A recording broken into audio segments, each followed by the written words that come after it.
आज के शो में एहतजाज से अरबों रुपए का खसारा, एहतजाज की कॉल से रोजाना 190 अरब रुपए का नुकसान।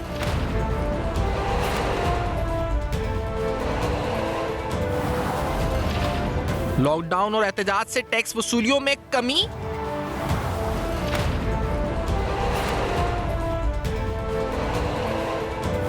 गैर मुल्की सरमायाकारी में कमी से 3 अरब रुपए का नुकसान।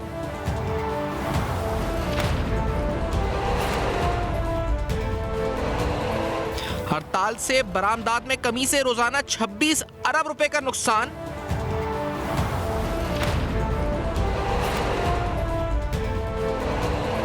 सूबों का सनती शोबे में नुकसान 20 अरब रुपए से जायद।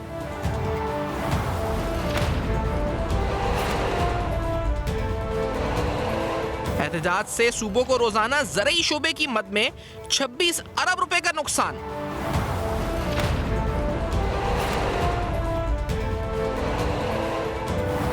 एहतजाज और लॉकडाउन से जीडीपी को रोजाना 144 अरब रुपए का खसारा।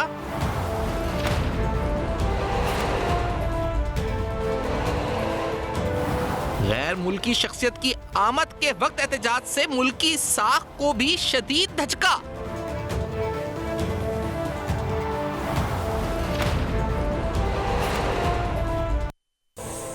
अस्सलाम वालेकुम। पस पर्दा हक़ाइक़ सनसनीखेज़ इंकशाफ़ात प्रोग्राम बेनकाब। मैं हूँ आपके साथ सफ़ान खान। समय पहले आपके सामने एक जायज़ा पाकिस्तान की माशी सूरत हाल का रखना चाहेंगे। इसमें कुछ इकनॉमिक की इंडिकेटर्स हैं और इससे अंदाज़ा लगाएंगे कि पिछले साल के मुकाबले में आज माशी तौर पर हम कहाँ खड़े हुए। अच्छा, ये जो फिगर्स हैं इसमें की इंडिकेटर्स हैं, यानी आपकी एक्सटर्नल और इंटरनल यानी फिस्कल साइड और आपकी एक्सटर्नल साइड के हवाले से इससे बेहतरीन जायज़ा हो सकता है आज के सियासी हालात से इसकी ममासलत या इस पर तदिये से कबल।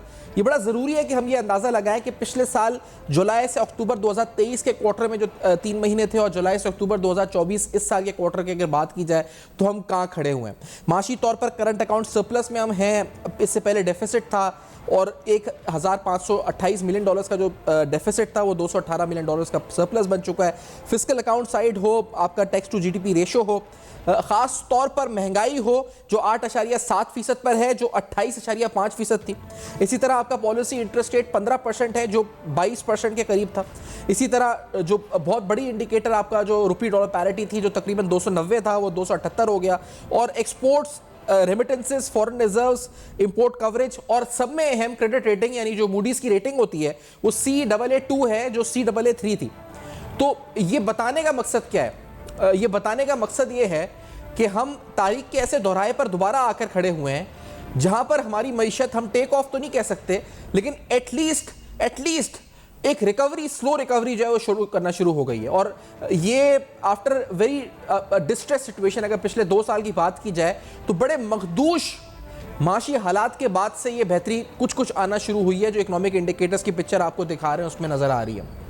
और ये जो एक्नॉलेजमेंट है, ये एक्नॉलेजमेंट ये नहीं कि पाकिस्तान में बैठे हुए या हुकूमती साइड से आ रही है, बल्कि असद उमर साहब ने भी कुछ दिन कबल एक ट्वीट की थी जो पाकिस्तान तहरीक इंसाफ के रहनुमाओं को और कारकुरान को बिल्कुल अच्छी नहीं लगी थी और उन्होंने फिर उन पर गालम गलोच और हमले कर दिए थे, जिसमें उन्होंने कहा था कि माशी तरक्की हो रही है, हाँ इसमें डिजिटल कंट्रोल के हवाले से कुछ पॉलिसीज होनी चाहिए, लेकिन इकॉनमी इज रिकवरिंग।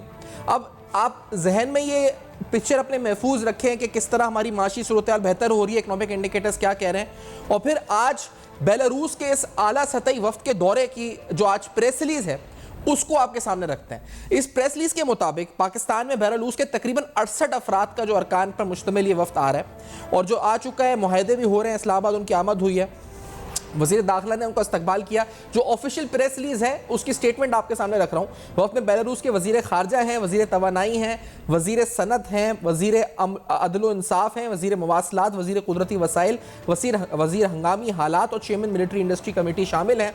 यानी अहम तरीन जो माशी सूरत हाल से ताल्लुक़ रखती हैं चीज़ें, उन तमाम वजारतों के वफूद इसमें शामिल हैं। इसमें इसके अलावा तकरीबन 43 बड़ी कारोबारी शख्सियात शामिल हैं। इसमें वज़ीर दाखिला ने कहा जी कि वज़ीर खारजा और वज़ीर तवानाई से मुलाकात भी की और उनको खुशामदीद भी कहा और पाकिस्तान की हुकूमत और अवाम बेलारूस के सदर का जो है इस वक्त मुंतज़र है उनकी आमद के, वो भी आए और फिर उसके बाद आपने देखा कि आज के दिन अहम तरीन मुआहिदों पर दस्तखत भी हुए हैं। ये दौरा दो तरफा ताल्लुकात को मज़ीद मजबूत बनाने में इंतहाई अहमियत का हामिल है और फिर पाकिस्तान बेलारूस के साथ ताल्लुकात को कदर की निगाह से देखता है। बेलारूस के साथ ताल्लुकात को मुख्तलिफ शोबों में आगे बढ़ाने का ख्वाह है। ये वज़ीर दाखिला की स्टेटमेंट है जो आपके सामने पढ़ रहे हैं। और दोनों दौरे से दोनों ममालिक के माबैन सनत और तिजारत समेत मुख्तलिफ शोबों में ताउन को फ़रोग मिलेगा। तो ये पाकिस्तान की माशी करंट सिचुएशन है जो कि बेहतरी की जानिब है और पाकिस्तान मुसलसल आलमी वफूद, international multilateral like SCO conferences जो रिसेंटली पाकिस्तान में हुई, उसके बाद पाकिस्तान की आलमी सतह पर ना सिर्फ साख बेहतर हुई है बल्कि तवज्जो इस तरफ आ चुकी है दुनिया भर की कि आखिरकार पाकिस्तान में इकोनॉमिक इन्वेस्टमेंट यानी इन्वेस्टमेंट की जाए, जहां पर बेहतर रिटर्न ऑन इन्वेस्टमेंट है उन प्रोजेक्ट्स को इस वक्त एक्सप्लोर किया जाए और उन पोटेंशियल्स को रियलाइज़ किया जाए। तो आलमी सतह पर पाकिस्तान इस वक्त तवज्जो का मरकज़ बना हुआ है। अब दौरे हो रहे हैं, वफूद आ रहे हैं, सरकारी सतह पर इस्तकबाल हो रहा है, माशी मुआहदे हो रहे हैं, तवानाई के शोबे में मुआहदे हो रहे हैं, इन्वेस्टमेंट की बात हो रही है, MOUs हो रहे हैं, सऊदी इन्वेस्टमेंट, UAE की इन्वेस्टमेंट, SCO कॉन्फ्रेंस, उसके बाद बेलारूस के सदर का। अब ये सब किसको अच्छा नहीं लग रहा? सवाल ये है, ये सब आखिरकार देखकर किसको तकलीफ हो रही है? कौन है वो जिसको ये तमाम चीजें पाकिस्तान में माशी बेहतरी हो या अमन सलामती हो या इस्तेहकाम हो, वो इंतहाई बुरा लग रहा है? वो अनफॉर्चुनेटली एक ही जमात है और उस जमात का नाम है जी पाकिस्तान तहरीक इंसाफ। मैं ये इसलिए कह रहा हूं कि तारीख उठा के देखते हैं। आपके सामने एक मुख्तसर सा जायजा जो फॉरेनर्स विजिट है, हमने एक स्लाइड आपके सामने रखते हैं। जब भी कोई गैर मुल्की शख्सियत का वफ़द पाकिस्तान आया है, चाहे वो 14 अक्टूबर 2024 हो जब चीनी वज़ीर आज़म का दौरा था पाकिस्तान का, और इससे कबल 2014 हो जब चीनी सदर आने वाले थे पाकिस्तान और वहाँ पर हमने देखा था कि धरना दे दिया गया था। SCO समिट के लिए सबरान मुमलिकत की आमद हो, 68 मेंबर्स पर मुश्तमिल बेलारूस के सदर का दौरा पाकिस्तान हो, वुज़रा या अहम कारोबारी शख्सियत की इस्लामाबाद आमद हो, ये तो अभी के है ना। अगर थोड़ा सा पीछे जाएँ, थोड़ा सा 10 साल पीछे जाएँ, 2014 में जब चीन के सदर को पाकिस्तान आना था, ऐन उस वक्त इन्होंने धरना दिया। एंड जब चीन के सदर को पाकिस्तान आना था, इन्होंने उस पर धरना दिया। आप उसके बाद से अगर पूरी टाइमलाइन उठा के देखें तो की मोमेंट्स के ऊपर जो हमने सिर्फ आउस्टर के बाद यानी बानी PTI को निकाले जाने के बाद से एक टाइमलाइन बनाई है, तो आप देखें मई 25-26 2022 को इनकी तरफ से आज़ादी मार्च की कॉल दी गई। ये एग्जैक्ट वो मोमेंट्स थे जब पाकिस्तान और IMF के ताल्लुकात या उनके माबैन कोई एग्रीमेंट होने वाला था। एंड उस वक्त जो है ये धरना दिया गया पाकिस्तान की माशी सूरत हाल के ऊपर। इस धरने का एंड ये हुआ था कि 6 दिन का अल्टीमेटम दे दिया गया था, लेकिन दिस वाज द टाइम कि जब पाकिस्तान बड़ा की तरीन टॉक्स में IMF के वफ्द के साथ शामिल था और एंड उस वक्त इस्लामाबाद को बंद कर दिया गया, इस्लामाबाद पे धावा बोल दिया गया। इसी तरह अक्टूबर 28 से 27 नवंबर तक ये धरना हुआ, जो हमने देखा था बाद में जब खान साहब को गोली लगी थी उसके बाद इसको मौखर किया गया था। एंड उस वक्त पाकिस्तान IMF के साथ, पाकिस्तान इंटरनेशनल ऑर्गेनाइजेशन के साथ डील्स कर रहा था और अपने बैलेंस ऑफ पेमेंट को और फॉरेन रिजर्व्स को स्टेबल करने की कोशिशों में लगा हुआ था। यानी UAE से, सऊदी अरब से हम रिजर्व्स बढ़ाने की कोशिश में लगे हुए थे। एंड उस वक्त पाकिस्तान तहरीक इंसाफ ने धरना दिया हुआ था। उसके बाद 9 मई तो हम सबको याद ही है, और अभी हालिया दिनों में जब SCO समिट हो रही थी तो एन SCO समिट के वक्त जब पाकिस्तान में भारतीय वजीर खारजा पाकिस्तान आ रहे थे, उस वक्त इनकी तरफ से स्टेटमेंटें ये दी जा रही थी जी कि नरेंद्र मोदी के हक में और इस तरह की बातें, और फिर उसके बाद इनकी तरफ से उस वक्त एहतजाज की कॉल दी गई और भरपूर तरीके से कोशिश की गई। मुसद्दिक मलिक साहब ने कल उस पर मुख्तसर से गुफ्तगू की है, जरा कुछ हिस्सा उनका इसको एड्रेस किया गया उन्होंने हुकूमती साइड से। जरा सुनाते हैं आपको क्या कहा मुसद्दिक मलिक साहब ने। Let's hear this. अब बोला जा रहा है अपने ही मुल्क के दारुल खिलाफे पे, और उस वक्त जब बैरूनी लीडरान जो हैं वो पाकिस्तान आ रहे हैं ताकि पाकिस्तान की तजलील हो, ताकि पाकिस्तान का नाम रुसवा हो। हर तरफ आवाज लगाई जा रही है कि पकड़ लो, आग लगा देंगे, कब्जा कर लेंगे, जेल तोड़ देंगे। चीफ मिनिस्टर साहब चाक गिरेबां, गले में एक पटका डाले, सिर्फ दारुल खिलाफा पे हमला करना चाहते हैं, पंजाब को थ्रेटन करना चाहते हैं, पंजाब पे हमला करना चाहते हैं, सुबाइयत फैलाना चाहते हैं। पूरे मुल्क में आज जो डू और डाई का जलसा होना था वो कहाँ गया जलसा? हम तो जिस जानिब देखते हैं हर लीडर की तरफ से यही आवाज आती है कि मुझे अरेस्ट कर लो, दूसरा कहता है नहीं नहीं भाई मुझे अरेस्ट कर लो, कोई गाड़ी में बैठते हुए ऐलान करता है कि मैं निकल रहा हूँ, खुदारा मुझे अरेस्ट कर लो, मुझे रोक लो, मुझे पकड़ लो। तो वो तमाम बड़े बड़े लीडरान वो कहाँ हैं?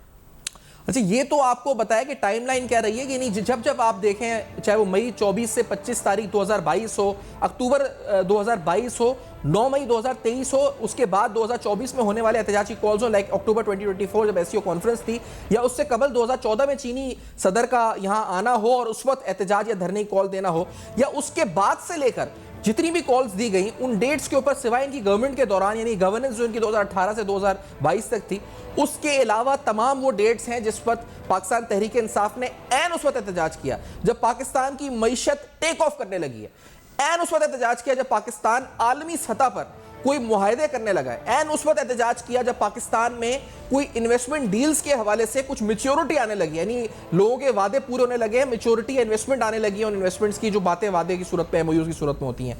कल भी वजीर खजाना ने एक बड़ी इंपॉर्टेंट स्टेटमेंट दी है, मैं आपके सामने रखना चाहूंगा। ये लॉसेस कुछ आपने हेडलाइंस में देखे होंगे, मैं आपके सामने इसको ब्रेकअप कर देते हैं। उन्होंने कहा था जी कि तकरीबन एहतजाज की कॉल से रोजाना, इस पर प्रोग्राम में आगे बात करेंगे किस तरह नुकसान होता है, लेकिन 190 अरब रुपए का उन्होंने कहा कि नुकसान होता है। धरनों के बायस मुल्क की मईशत जो खसारा उठाती है वो टैक्स वसूलियों में कमी की सूरत में भी नजर आता है, और तकरीबन जीडीपी को रोजाना 144 अरब रुपए का नुकसान इस वजह से जीडीपी को उठाना पड़ता है। ये जो बरामदाद हैं उसमें तकरीबन 26 अरब रुपए का नुकसान उस सूरत में होता है, और गैर मुल्की सरमायाकारी में कमी से 3 अरब रुपए का नुकसान होता है।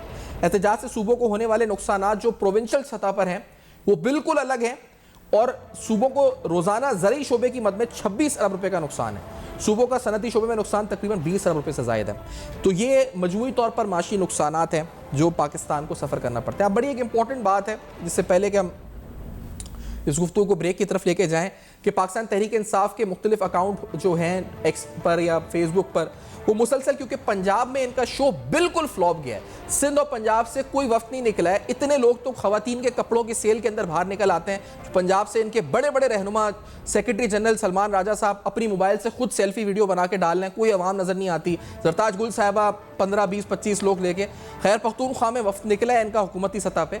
पंजाब और सिंध में जीरो सपोर्ट, जीरो पब्लिक निकली है। मैंने जिस तरह कहा कि खवातीन की कपड़ों की सेल में ज़्यादा लोग निकल जाते हैं, नहीं निकले हैं। तो पीटीआई वाले जो ज़्यादा दिखा रहे हैं अपने पेजेस पे एहतजाज, वो दिखा रहे हैं लंदन, इटली, यूरोपियन कंट्रीज़ के, कि वहाँ इतने लोग निकले हैं। तो मेरी दरख्वास्त है कि पाकिस्तान आ जाए जी, पाकिस्तान की मईशत का सामना करें, यहाँ महंगाई का सामना करें, यहाँ बैठकर अपने लीडर की रिहाई के लिए खुद यहाँ तहरीक चलाएं, वहाँ बैठकर एहतजाज करने वालों की फुटेजेस हमारे साथ शेयर ना करें, यहाँ के माशी हालात का सामना करें, और मजीद बिगाड़ हमें मईशत पे नहीं चाहिए। ये तमाम जो नुकसान है ये हमारी जेबों से जाएगा। ये 190 रुपए अरब रुपए का जो नुकसान है ये मेरे और आपके टैक्स पेयर मनी से, मेरी और आपकी जेब से निकलेगा। ये पीटीआई को इससे कोई फर्क नहीं पड़ेगा। तो ये जो लोग कह रहे हैं जी लंदन में इतने लोग निकल गए, तो इटली में इतने निकल गए, तो उनको कहें पाकिस्तान आए और टैक्स दें, पाकिस्तान की मईशत का सामना करें। यहाँ पे तो कोई नहीं निकल रहा आपकी सपोर्ट के ऊपर। आप पैसे देकर अगर खैर पख्तूनख्वा हमें निकालें तो निकालें। ब्रेक के बाद डिटेल में बात करेंगे कि एफबीआर क्या कहता है इस पर हिकमत अमली, और कितने नुकसान हैं इन एक्चुअल इन रुपी टर्म्स, इन टैक्स रेवेन्यू की सूरत में। आफ्टर दिस ब्रेक हमारे साथ रहेगा।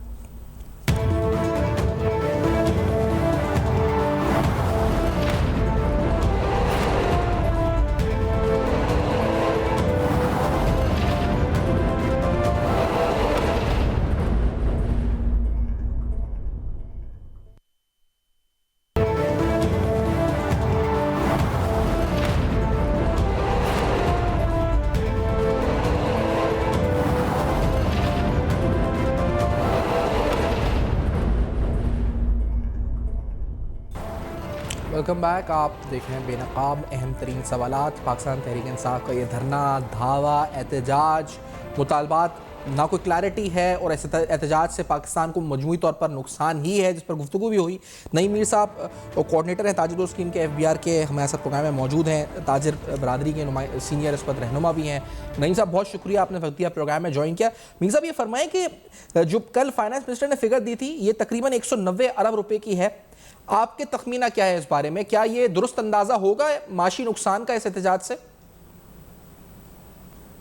देखें जी, मेरा ख्याल है कि फाइनेंस मिनिस्टर साहब ने तो ज़रा मुहतात फिगर्स दिए हैं। अच्छा अगर आप इन चीज़ों को इस तनाजुर में देखें कि अगर हमारा 375 अरब डॉलर का जीडीपी है, तो ये तकरीबन 1 अरब डॉलर का नुकसान जो है ये बनता है हमारा, क्योंकि हमने प्रोडक्शन नहीं की, हमने तजारत नहीं की, हमने बिजनेस की कोई सरगर्मी नहीं की। तो ये मेरे ख्याल से कोई 270 से 80 अरब रुपए का नुकसान बन जाता है। इसी तरह हमारी एक्सपोर्ट्स हैं, अगर वो 30 अरब डॉलर की हैं तो उसको आप उसी तनाजुर में तकसीम कर लें 365 दिनों पर। अगर हमारा 13,000 अरब रुपए का रेवेन्यू टारगेट है तो उसको आप 365 पे तकसीम कर लें तो एक दिन का आपके पास तकरीबन कोई 30 अरब रुपया रेवेन्यू भी निकल आएगा। तो ये सारे लॉसेस ही लॉसेस हैं। बट सवाल ये है ये तो अमीर साहब, ये आप एक दिन का बता रहे हैं कि एक दिन का ये कई सौ अरब बन रहा है, मतलब तकरीबन 300 साढ़े 300 अरब रुपए बन रहा है। जी जी, ये तकरीबन कोई मेरे हिसाब से अगर सनत, तिजारत, रेवेन्यू, ये तमाम चीजों को जमा किया जाए तो तकरीबन कोई 325 अरब रुपए का ये एक दिन का नुकसान हमें बन जाता है। लेकिन चूंकि फाइनेंस मिनिस्टर साहब जरा मुहतात अंदाजा लगा रहे होंगे, ज्यादा कैलकुलेशंस कर रहे होंगे, तो मेरा ख्याल है कि उनका अंदाजा बड़ा दुरुस्त भी होगा, लेकिन मेरा अंदाजा जरा अपने तरीकेकार के मुताबिक ये बनता है। अच्छा, ये बताएं तो साहब कि इसमें ये जो नुकसान है ये किसकी जेबों से भरा जाता है? मतलब थोड़ा ये समझाए ना कि लोग समझ रहे हैं कि ये नुकसान तो रियासत का हो गया, सरकार का हो गया, ये असल में नुकसान किसका है, किसकी जेबों पे आके इवेंचुअली जाता है ये? देखें बात सुने, ये रियासत है क्या? एग्जैक्टली रियासत जो है ये मैं आप हैं, हम सब हैं, ये हम लोगों का ही मजमुआ है रियासत कोई बाहर की चीज तो नहीं है। तो अगर ये नुकसानात होंगे और रियासत के वसाइल में कमी आएगी तो रियासत सेहत और तालीम पर रुपए कैसे खर्च करेगी, रियासत इंफ्रास्ट्रक्चर कैसे बनाएगी, रियासत जो है वो अमनो आमा को कैसे बरकरार रखेगी, अमनो आमा के लिए रियासत को वसाइल चाहिए, उसको कहाँ से मुहैया किए जाएंगे, रियासत मेरे जानो माल का तहफ़्फ़ुज़ कैसे करेगी। तो ये वो सारे सवालात हैं जो जवाब जिनका इन एहतजाजियों से हमें पूछना चाहिए कि अगर डिफेंस एक्सपेंडिचर्स नहीं हो पाएंगे तो रियासत जो है वो सरहदों की हिफाजत कैसे कर पाएगी। तो बात ये है कि ये इनको जो है ना, इनको नहीं समझाया जा सकता। मैंने इतने सालों से तहरीके इंसाफ की सियासत को बड़ा क्लोजली ऑब्जर्व किया है। ये लोग जो है ना, ये किसी चीज को समझने के लिए तैयार ही नहीं। जब कोई शख्स जो है वो कोई बात समझना ना चाहे तो आप उसे बिल्कुल नहीं समझा सकते। और ये लोग जो है ये जिद और हटदर्मी पर उतरे हुए हैं। और ये देखें कि ये खुद कहते हैं कि मुल्क के अंदर कानून और आइन की हुक्मरानी होनी चाहिए, लेकिन एक कानून ही के तहत, एक ज़ाब्ते के तहत और एक जो है वो अपना अदालती फैसले के तहत ये जेल के अंदर मौजूद है।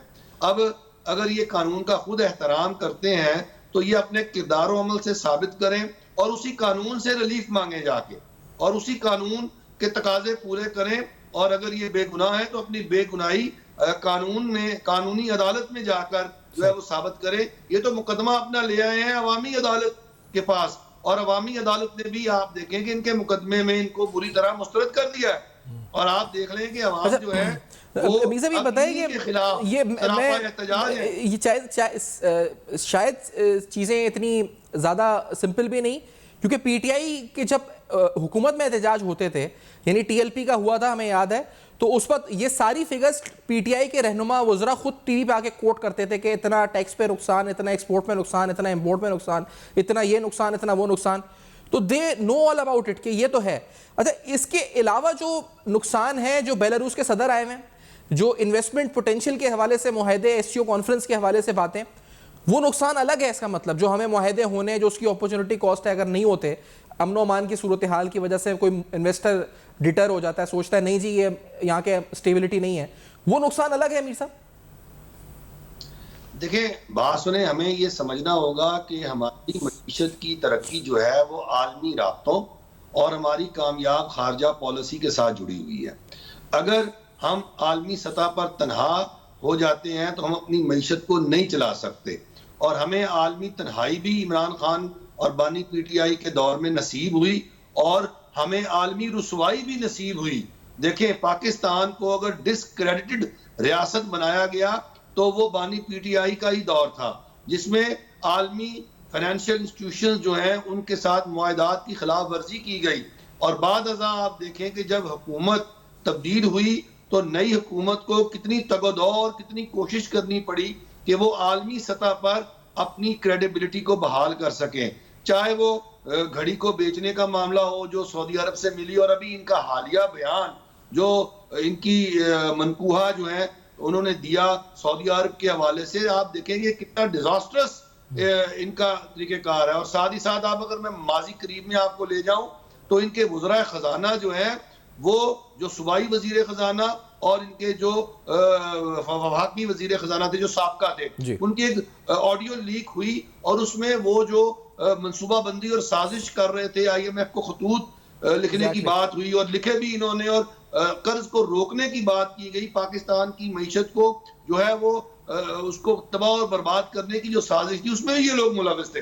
तो मैं ये कहना चाहता हूं कि देखें, हमें अपने मुल्क को पहले सोचना है, अपनी रियासत को पहले सोचना है। सोच दुनिया के अंदर ये जो सोच है, नईम साहब ये बताइए कि आप सुप्रीम काउंसिल को भी चेयर करते हैं ताजिर बरादरी की, जो ये बताएं कि ताजिरों में मजमूई तौर पर अब ये सोच आ गई है कि इन धरनों से, इन एहतजाज से, इस सियासत से सिर्फ और सिर्फ आवाम का ही नुकसान हो रहा है। ये सोच मजमूई तौर पे परवान चढ़ गई है, समझ में आ गई है उनको ये बात, ताजिरों को मजमूई तौर पे पूरे पाकिस्तान में? देखें, पूरे पाकिस्तान के ताजिर जो हैं वो इस एहतजाज से ला ताल्लुक है। मैं आपको बड़े वसूख और बड़ी जिम्मेदारी से बता रहा हूं, किसी एक ताजिर तंजीम ने इनके एहतजाज की हमायत नहीं की, इनके साथ खड़ा होने की बात नहीं की, इनके बयानिए को सपोर्ट करने की बात नहीं की। आप ये देखें कि ये समझ रहे हैं शायद कि पाकिस्तान के अवाम और ताजर और बिजनेस कम्युनिटी जो है ये बेवकूफ लोग हैं, इन्हें हम बेवकूफ बना लेंगे। अरे भाई, अभी तो मईशत ठीक होने लगी है, अभी तो उम्मीद पैदा होने लगी है, अभी तो डिस्काउंट रेट्स नीचे आए हैं और बैंकों से पैसा निकलकर कारोबार में आ रहा है और रेल पेल होने वाली है। अभी तो हमारे फॉरेन एक्सचेंज रिजर्व जो है वो $16 बिलियन तक पहुंचे हैं। हमने सुख का सांस लिया है। अभी हमारी स्टॉक एक्सचेंज जो है वो आसमान की बुलंदियों को छू रही है। ये किसी अंधे को भी नजर आ रहा है कि मईशत जो है वो दुरुस्त सिमत पे गामजन है। इनका मसला क्या है? ये बुखला गए हैं। मैं आपको सच बताऊं, क्योंकि अब इनके पास कोई अवामी फलाही इशू नहीं है जिसको ये बुनियाद बनाकर एहतजाज करे। ये तो एहतजाज कर रहे हैं अपनी जाती प्रोटेक्शन के लिए और अपना पर्सनलाइज्ड जो इनका एजेंडा है उसको फरोग देने के लिए। मुझे बताएं, सियासी जमातें जो हैं क्या प्रेशर ग्रुप्स होते हैं? जिस तरह ये बिहेव कर रहे हैं सियासी जमातें, ताजिरों पे आपने कहा कि जिम्मेदाराना आपने कहा कि ताजिर जो है वो इस वक्त इस एहतजाज से बिल्कुल कटे हुए हैं। बात दुरुस्त है, नजर नहीं आता कि कोई इस वक्त इसको सपोर्ट कर रहा हो। लेकिन कल जो फाइनेंस मिनिस्टर ने स्टेटमेंट दी है, क्योंकि आप कोऑर्डिनेटर हैं इस स्कीम के, मुझे बताएं कि उन्होंने कहा जी कि रेवेन्यू लॉस भी है और GDP को लॉस के अलावा जो हमारा जो टैक्स वसूली है वो हदफ भी। तो ये दुकानें बंद हैं क्या? क्यों होता है ये नुकसान? कैसे हो रहा है ये नुकसान जो टैक्स वसूलियों का नुकसान है इस एहतजाज की वजह से? देखें, बात ये है कि अगर आपकी फैक्ट्री में प्रोडक्शन नहीं होगी जी, तो जब प्रोडक्शन नहीं होगी तो सेल्स नहीं होगी, जब सेल्स नहीं होगी तो सेल्स टैक्स नहीं मिलेगा, जब सेल्स टैक्स नहीं मिलेगा तो उसके साथ जो जुड़े विद होल्डिंग टैक्सेस हैं वो नहीं मिलेंगे, और फिर जब सेल्स नहीं होंगी, जब टर्नओवर नहीं होगी, तो उसके साथ जो इनकम टैक्स मिलना है साल बाद, जो इनकम जनरेट होनी है वो इनकम जनरेट नहीं होगी। तो ये तो रेवेन्यूज के तो लॉसेस हो गए। और इसी तरह जो हमारे अपना पोर्ट्स पर जो हमारी जो कार्रवाई होती है जिसके नतीजे में हमारी इंपोर्ट्स होती हैं और एक्सपोर्ट्स होती हैं, इन दोनों जराए से जो है वो रेवेन्यू जनरेट होता है। अब वो रेवेन्यू भी जो है वो कंप्रोमाइज हो गया।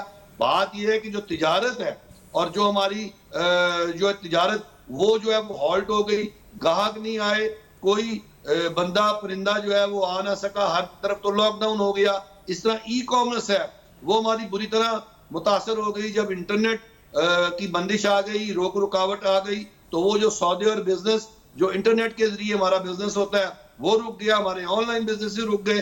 तो ये वो सारी चीजें हैं जो इनकम जनरेट करती थी, जिसके नतीजे में रियासत पाकिस्तान को जो है वो टैक्सों की और रेवेन्यूज की वसूलियां होती थी। ये सारी की सारी वसूलियां रुक गई। अच्छा, ये नहीं साहब, ये बताएं कि ये जो आपने बताया, तो हुकूमत ने भी, बहुत से लोगों ने कहा जी कि चूटी को मारने के लिए हाथी जितने इंतजाम किए हुए थे कि बहुत ज्यादा कंटेनर, बहुत ज्यादा सिक्योरिटी, बहुत ज्यादा यानी इंटरनेट प्रोटोकॉल्स को बंद करना, तो आपको नहीं लगता कि ये भी जहमत का बायस बन गई ताजरों के लिए? देखें, ये हुकूमत जो है उसकी अवलीन तरजीह होती है कि वो शहरियों के जान और माल का तहफ़्फ़ुज़ करे।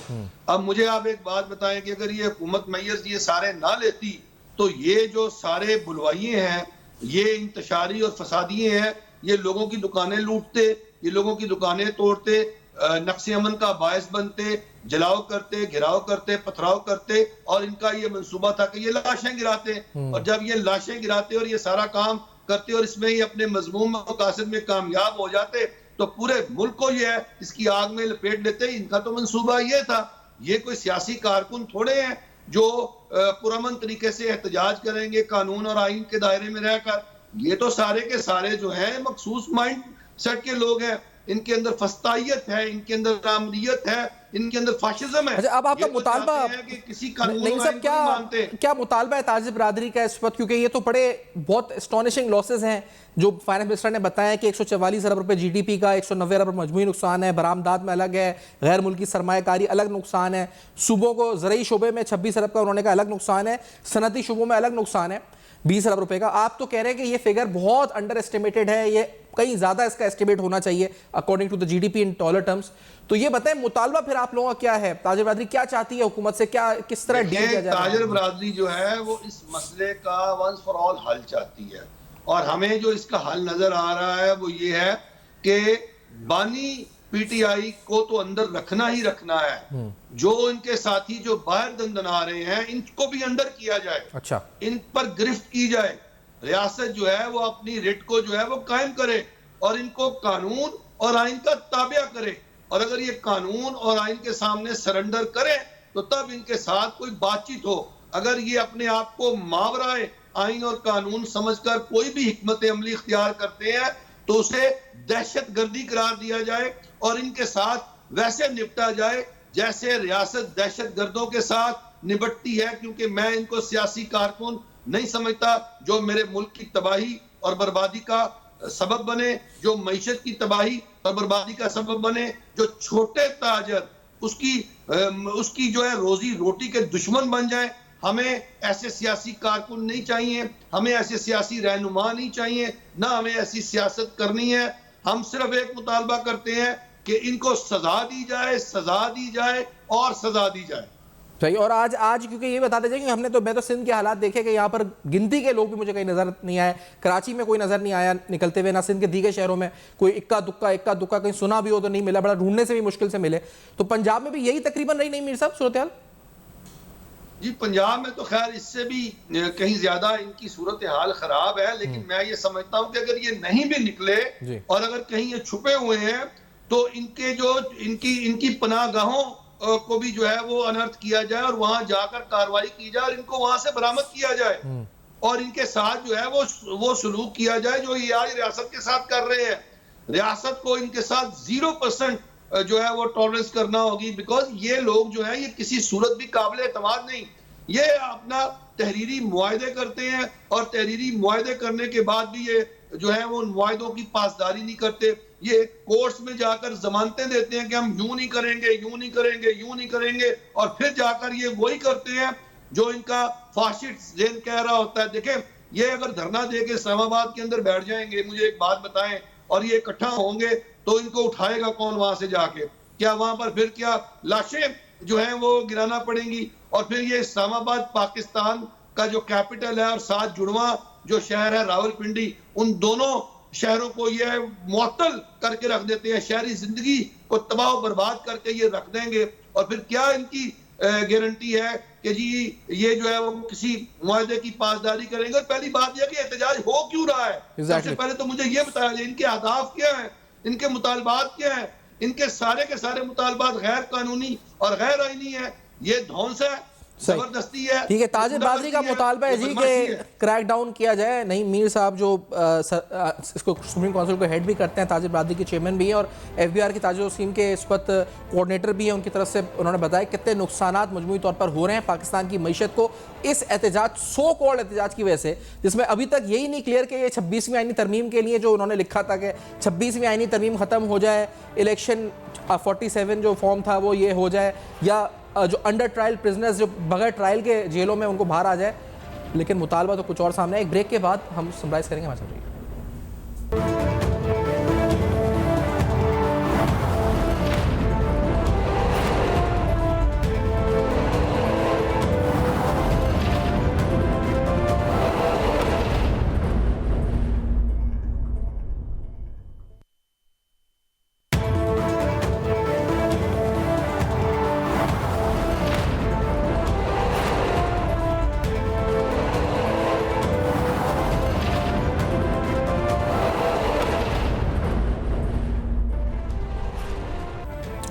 बैक। आप देख रहे हैं बेनकाब अहम तरीन सवालात। आज मजमूई तौर पर पाकिस्तान को माशी नुकसान कितना होता है इन धरनों से, एहतजाज की सियासत से, इस पर गुफ्तगू हुई। जो FBR के रिप्रेजेंटेटिव हैं ताजुद्दौला स्कीम के हवाले से, उनसे गुफ्तगू हुई। इस हवाले से आप अपना फीडबैक दे सकते हैं फेसबुक, ईमेल और एक्स पर। देखते रहिएगा। अब तक अपना बहुत ख्याल रखें।